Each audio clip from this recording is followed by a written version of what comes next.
The king in the north! The king in the north!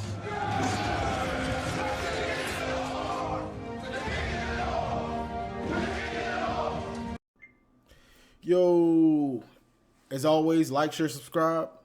Now let's just get into it. So we had big news, transfer portal news. We had 3 key players, I guess you could say. They weren't really starters, but they contributed. They entered the portal. Got AJ Henning, RJ Moten, Nakai Hill-Green. So with these guys entering the portal, it hurts depth and you lose some contribution from proven guys. So I'm just going to go over each one of them and then, So let's start with AJ Henning. So I've spoke on AJ Henning before, how they really don't use him like I think they could or should with what he does best. Now, they played him at punt return. He returned punts for us the last 2 years, I believe, and did jet sweeps. He really didn't contribute much as a receiver, but to me, this falls somewhat under Harbaugh because you hyped him up. You hyped him up last year, saying we're going to use him like Deebo Samuels. So it hurts that you hyped him up like that, and then you only used him on punt return and barely even used him on jet sweeps last year. So, yeah, you could blame the kid, but why are you hyping him up saying you're going to use him like that if you're not going to use him like that? It just doesn't make sense to me. So you're going to have family and friends and all these people thinking he's about to do this and he's probably happy and, and then you don't use him like that at all. He only returns punts. So to me, that's something partly on Harbaugh. You can just hype him up a little. Say he's fast and he's a good player. You know what I'm saying? You don't have to compare him to an NFL Pro Bowler saying you're going to use him like that. That just don't make sense to me. So AJ Henning, I feel like they just didn't use him the right way. Like, the dude is fast and elusive. You can just run him on drags and things like that, pick plays to try to get him in open space. You know what I'm saying? Run him on a wheel route. Things like that to get him space and so he can use his speed, and they never seem to do that. And then they stopped using him even on the jet sweep. So it's like, I can't be mad at it because they don't use him. So I would say it hurts our receiver depth, but honestly, it doesn't really because they barely used him at receiver. Now, punt return, he was a pretty good punt returner. He would have some bonehead mistakes back there, indecisiveness, I would say. But he's been back there for a while, so you kind of trusted him. So that hurts a little bit, but who knows? We might have someone better back there returning him. Now, let's see. Nakai Hill-Green. So Nakai Hill-Green was hurt all last year. 2021, he had like 60 tackles, I believe. And he was a stud and a thumper. Somebody with a little more weight. And with him, it really hurts our depth because I don't think he was going to start. And then with Mike Barrett being there, so if we play a team that likes to pass a little more, Barrett would play more. And then you got Houseman from the transfer from Nebraska. He's a stud, and he played last year, so he's not trying to get back in rhythm like Nakai Hill-Green is. So he's probably plugged in to start alongside alongside Junior Colson. Junior Colson is also a stud, so we know his starting spot he's locked in. He had 100 tackles last year. Even if he was tackling soft, you ain't taking 100 tackles off the field. So to me, that's just what it was. He was probably behind Houseman, and Barrett's going to play depending on the team we're playing. So, he probably didn't want to sit and waste, get limited playing time. You know what I'm saying? These guys want to start and, get the bulk of the snaps.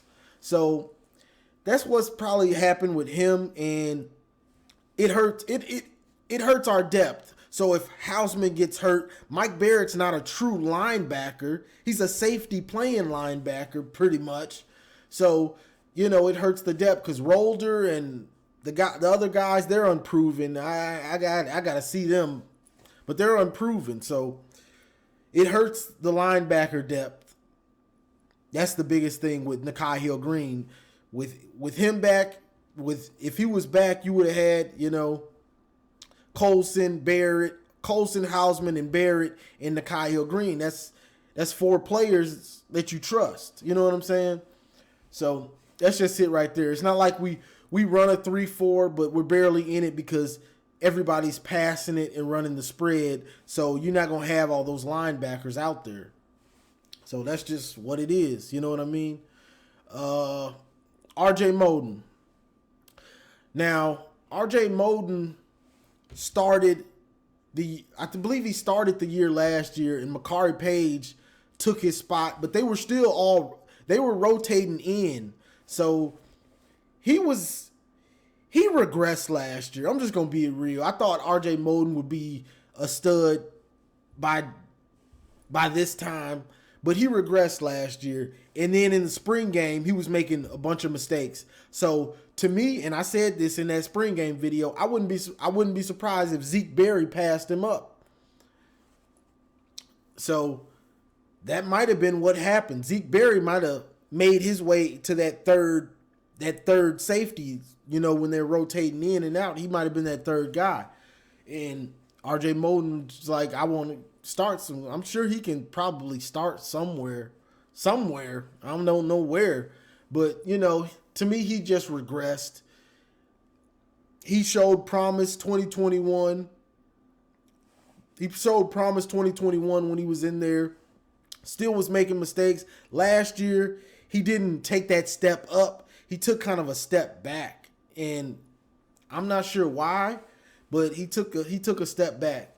So, to me, it's probably Rodmore. Then you got Rodmore and Makari Page starting at safety, of course.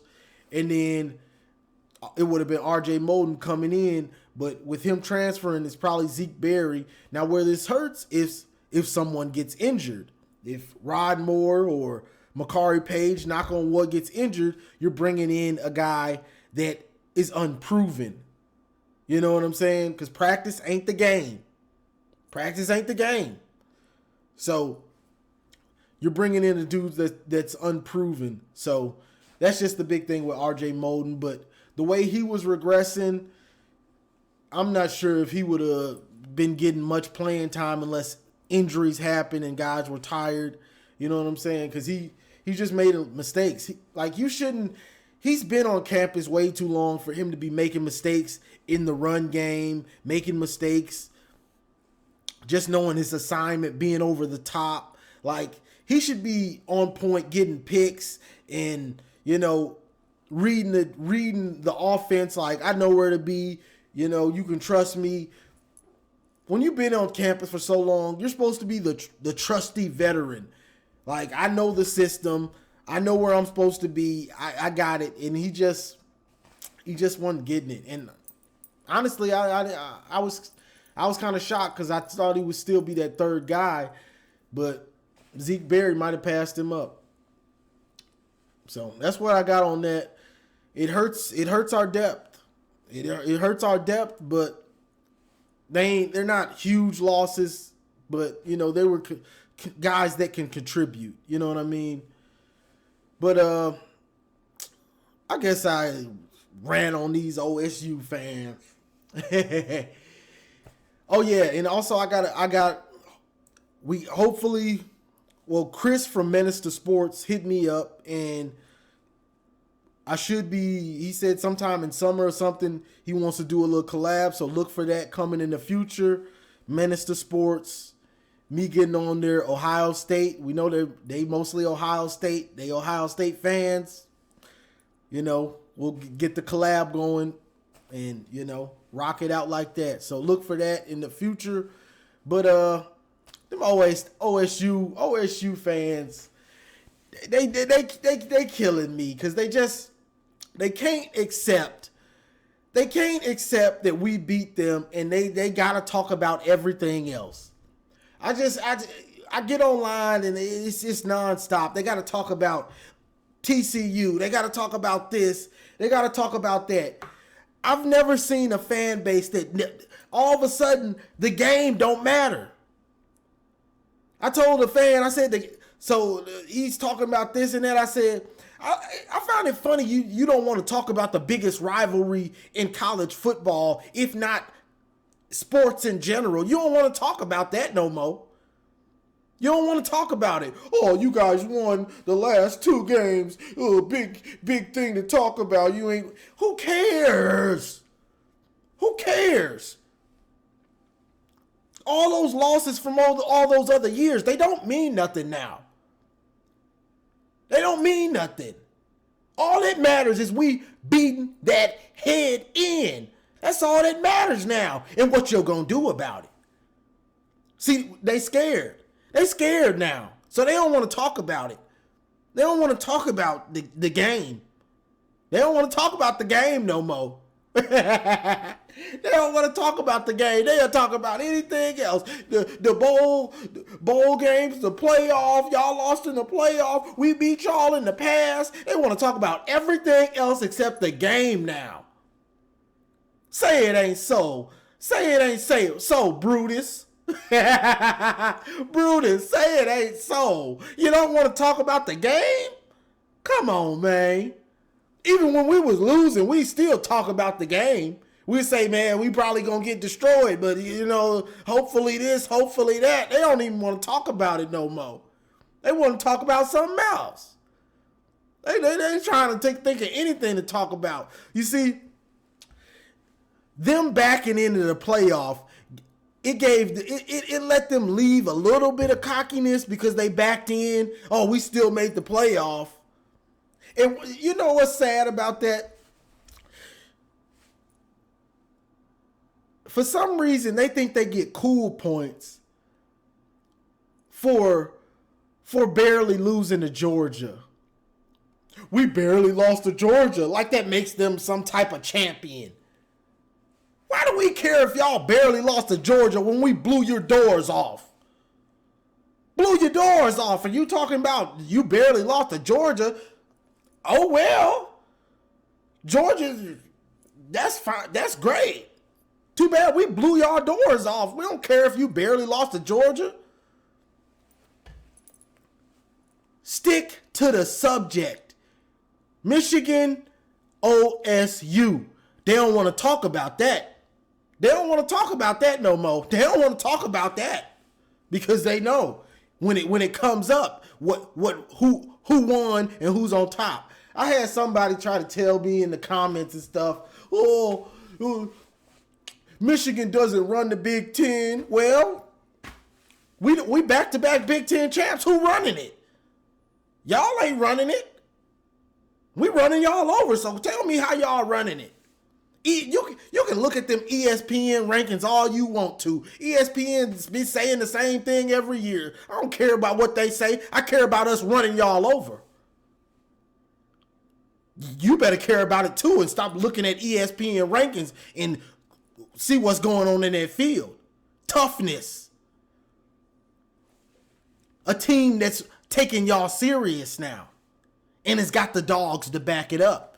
Urban Meyer ain't there no more. You got a coach that wants to pass it all the time, and he got y'all soft in them trenches. That's what you best be looking at them rankings. What does it rank? We're soft in the trenches. Michigan about to roll us over. They don't want to talk about this stuff. Why they don't want to talk about it?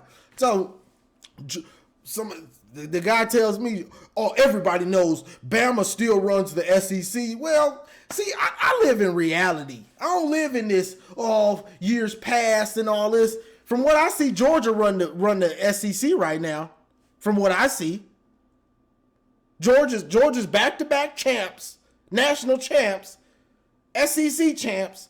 To me, Georgia looks like they running the SEC. You're gonna tell me you don't believe that? Yeah, I do, because that's what I see. See, I go off what I see. I don't go off of the past and all this. Guess what? Times changed. Things don't stay the same forever. That's the problem with a lot of these OSU fans. They think the all team like they just dominated us since college football started. No, my brother, that ain't how it go. If it did, y'all would have more all-time wins than us. But you don't, because you didn't dominate the rivalry like you think you did. I live in the present. What's happening? 2 years back to back? Oh, they got something going. They might run it. They might run this league. That's like me saying, oh, Virginia Tech and Miami run the ACC from their past dominance. Times change. Clemson runs the ACC now. When you start winning and you start getting good and great recruits, things change. Can you keep the consistency? Yep, they did. Ain't nobody talking about Virginia Tech and Miami anymore. Things change when you start winning. So when I see Georgia back-to-back champs, look like they run the SEC. Looks like they do it actually in real life. It's not some fantasy of mine. That's actually what's going on. That's actually what's going on. So when I look at the Big Ten, I look, Michigan beats Ohio State last 2 years ago. Ooh, whooped them again this year.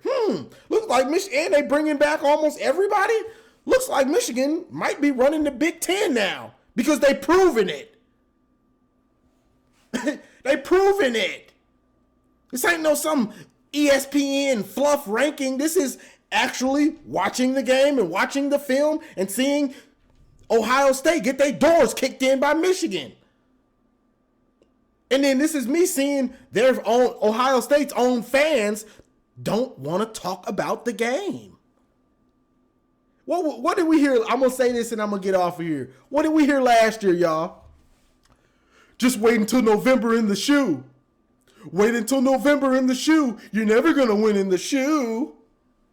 They ain't saying that this year. They ain't saying, you ain't hearing no wait till November talk. You ain't hearing none of that talk. All you hearing is, you guys lost the bowl game. You guys lost to TCU. We barely lost to Georgia. You guys ducked us in 2020. We've dominated the rivalry the past 15 years. Talk about the game. They don't want to talk about it because they scared. They scared now. They don't want to talk about the game. You bring up the game. You bring up the game now to an OSU fan. They find something else to talk about. They don't want to talk about it. You bring up the game. They don't want to talk about it. They gonna think of anything else to talk about except that. We got the most draft picks. We got the most first round picks. We got a first round quarterback going. We got. Talk about the game. Are we talking about the game or the game? They want to talk about anything else because they're scared. They scared now. Who knows what they're going to be doing if we win again? 3 years in a row, their mindset just goes crazy. It's all over the place. They don't know what to talk about. So that's just what it is. And they players... How many players they got on the team that's beat Michigan? We handled this one, y'all. We handled them this year. Some of these players that's been in high school, they ain't never even seen Ohio State beat Michigan. That's how you change the culture. Make these high schoolers forget that Ohio State ever beat Michigan. They don't know because they ain't seen it while they was in high school. I ain't making it up. These the facts. Ohio State ain't beat Michigan since 2019. It's 2023. Beat them again. These high schoolers. When did? Oh, I remember that. That was a while ago when Ohio State beat Michigan. I remember that a while ago. Yeah, that's been a while. I was in 8th grade. I was in 8th grade. These last 2 years, I've been talking about how important it is. This one right here is the finisher. we get this one this year, it's going to finish them. And I ain't saying they going to be horrible or nothing, but it's really going to flip it. It's really going to flip it. Because the high schoolers, they ain't seen it. These dudes in high school, like, when did Ohio State beat Michigan? I don't know. Oh, man, I was a little kid. I don't remember that. I was a little kid. So this one important. For real, they all important. But just building it up. You build it up. You build that body up. You build that program up. You build that culture up. And then that's all I can say. So I'm loving it because they fans, they confused, bewildered. They don't know what to do. So this year is important. That's all I got for this one, y'all. We lost them dudes in the transfer portal, but it's next man up, and we're gonna keep pushing because we still pretty stacked. I ain't gonna lie. That's why I'm not devastated. It hurts depth, but we still pretty loaded. Those guys were either backups or, smaller roles. So as long as we can stay healthy, knock on wood, we should be good. But that's all I got for this one, y'all. Like, share, subscribe, and as always, go blue. It's great to be a Michigan Wolverine. It's great to be a Michigan